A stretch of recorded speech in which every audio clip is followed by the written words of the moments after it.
The state of Mississippi has the nation's worst 7-day average for new COVID-19 cases. It's another clear sign with the Delta variant that the coronavirus has entered a deadly new phase. The Magnolia State is among the worst hit in America.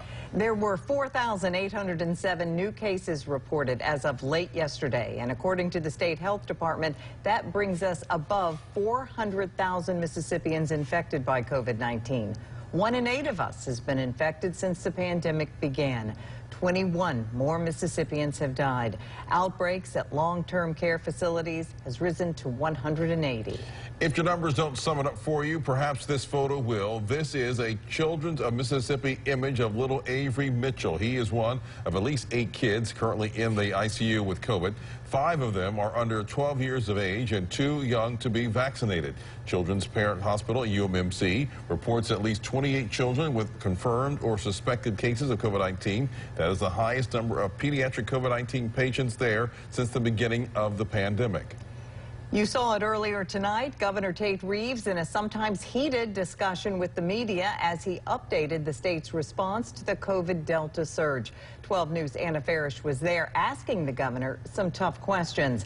Well, the governor says he's going to do everything in his power to keep schools open. He says that closing schools last year during the pandemic was a mistake, and he believes it's vital kids be in classrooms. Reeves says there will be outbreaks, but that's just a consequence of an airborne virus. When the governor was asked why he's so insistent on keeping students in the classrooms and if he's disregarding their safety, this was his response. Why are we keeping schools open? We're seeing child death.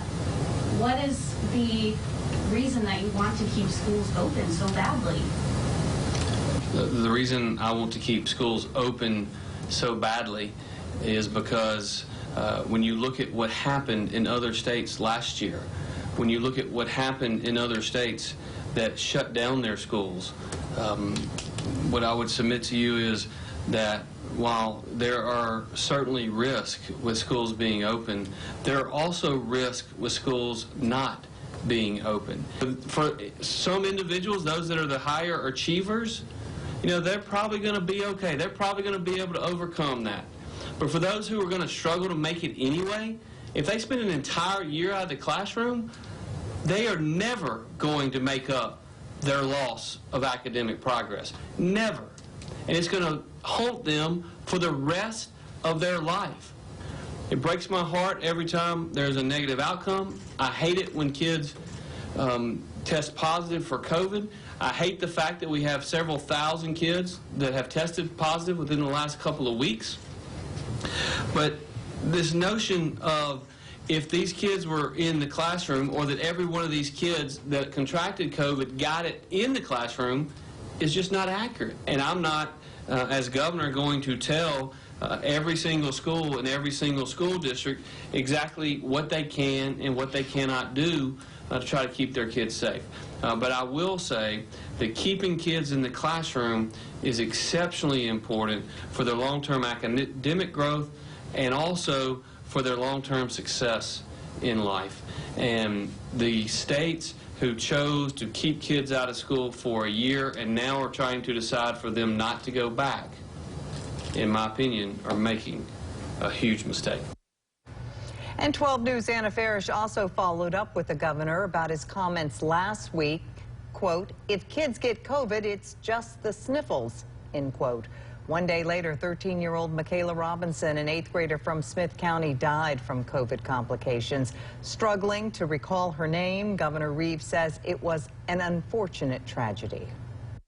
Last week, when you were talking about schools, you said that for some kids, COVID is just the sniffles. And I know that that's not necessarily true because we saw Michaela Robinson in Smith County who passed away from COVID just days after you said that.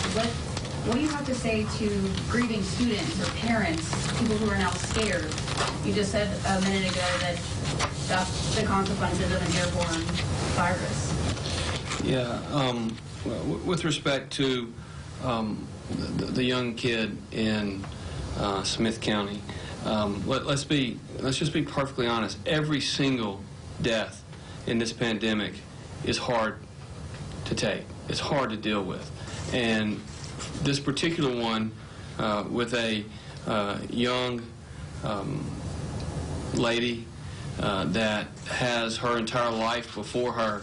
As someone who is a dad of 3 young girls, I know how hard this is on her family, and I pray for them every single day.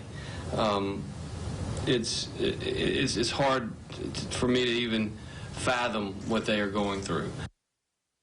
Governor Reeves says to keep kids in the classroom, it's going to take people making good decisions like wearing masks or getting vaccinated.